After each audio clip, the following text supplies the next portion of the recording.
to my channel. Today's going to be a tutorial day, but it's not going to be a makeup tutorial.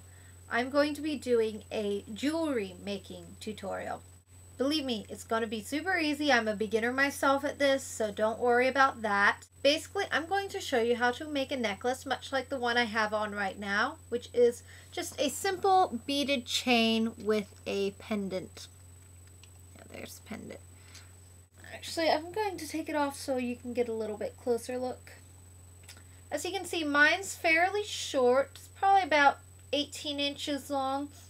You can make this as long or short as you want. That's the beauty of it. And it's also really easy and just really elegant, I think. And depending on what you purchase, it can be as inexpensive or as expensive as you like. See if that's got these kind of pretty iridescent beads, some gold chain, and I think this pendant is so pretty. I just love that. What sort of sparked this was I'm going to a Renaissance festival, and I have a costume and I have a headpiece made and all this stuff, and I got a new bag. Unfortunately, the new bag ended up being bigger than my last one, so it doesn't fit under the skirt as nicely without making a big bulge. So then I had to make a belt. And one of the types of belts during the Renaissance were these girdle belts, which, unlike today, which are sort of a control wear type thing, they're actually just these little decorative belts that went around the waist. And I wanted one for my costume, but I couldn't afford a pre-made one because they're upwards of $100 to get a good one. You can find some cheaper ones on like Etsy, but whether or not that'll go with the costume, yada yada yada. But I figured I could make one fairly simply, so that's what I did. And today I'm going to be making a necklace to match this. And the reason I'm doing that is because I just really love this pendant I found for it. And I wanted to make a necklace with the pendant as well. So I got another one of these.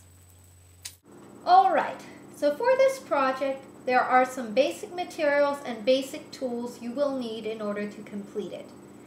Now, if you are an experienced jewelry maker and have a lot of stuff in your stash, you will probably have everything you need already. However, if you are an absolute beginner, you are probably going to have to spend around $30 to complete the project just so you can get all the materials and the tools you need. But the price may go up a little bit depending on what sort of materials you wish to buy. Most of mine are about the cheapest you can get. Yeah, right. First of all, you're going to need some materials to make the necklace itself. Biggest thing you are going to need is some wire. This is jewelry making wire. You can find it in just about every craft section that sells beading and whatnot. This is a 20 gauge wire, which is a fairly thick wire. A little bit difficult to work with, so you could probably go with a 22 if you need to and if you can find one. But anything smaller than a 22 is going to be too fine. And this is a gold colored wire. It's not real gold, it's just copper made to look gold. About 7 or 8 yards of this will cost you around $4. I bought mine at Michael's. Actually, almost all of my materials were bought at Michael's unless stated otherwise. Okay, the next thing you will need is jump rings. And these come in a variety of sizes. I'll pull out a big one so you can actually see what it is. It's just a little metallic wire ring, and it has a little slit where you can open and close. This is the biggest one I have. I think it's about 8 millimeter. But it's going to be a little bit big for what I want to do because I want a little bit daintier necklace, so I'm actually going to be using something quite a bit smaller, which is this size, which is a 4 millimeter jump ring. All my jump rings are gold in color as well, and a pack of these costs around $3, but if you are awesome and talented, you can make your own jump rings. I don't have the tools to do that, so I just bought mine. You will also need a clasp of some kind. This can be any kind of clasp you like. You can do a barrel clasp like this. You can do a toggle clasp like this. Though this one's going to be a little bit big for my necklace. You can also do a lobster claw clasp like this one, or a little round clasp like this. You can do a hook clasp. You can do a magnetic clasp. You can do any kind of clasp you want. These, again, are going to vary, but a pack of them, you can usually find a pack for about $3, like the jump rings, and I got assorted ones, so I have various options when I'm making a necklace.